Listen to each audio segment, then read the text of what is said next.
पर्यवेक्षक लॉगिन मध्ये आपल्याला मुख्याध्यापक नसलेल्या शाळा यांची माहिती बघण्यासाठी पर्यवेक्षकांसाठी विविध अहवाल या बटनवर क्लिक करायचे आहे। त्यानंतर सर्वात शेवटी मुख्याध्यापक नसलेले शाळा हे बटन देण्यात आलेले आहे, त्यावर क्लिक करावे।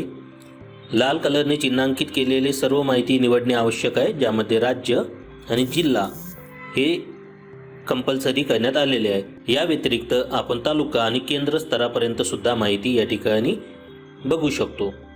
त्यानंतर विश्लेषण पहा या बटनवर क्लिक करायचे आहे।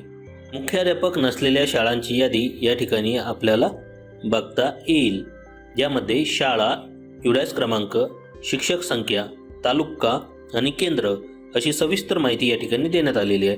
शून्य शिक्षक संख्या असणारी शाळा म्हणजेच शाळा पोर्टलवर कोणत्याही शिक्षकांची, मुख्याध्यापकांची नोंद संबंधित शाळेमध्ये करण्यात आलेली नाही, त्यामुळे या ठिकाणी 0 आपल्याला बघायला मिळेल। ही सर्व माहिती आपण ॲपमध्ये सुद्धा बघू शकतो, तसेच ही माहिती आपण डाउनलोड सुद्धा करू शकतो।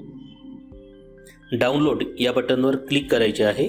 अशा प्रकारे एक्सेल स्वरूपात सर्व माहिती आपल्याला बघता येईल, जेणेकरून मुख्याध्यापक नसलेल्या शाळांमध्ये आपल्याला उचित ते निर्णय घेण्यास मदत होईल। धन्यवाद।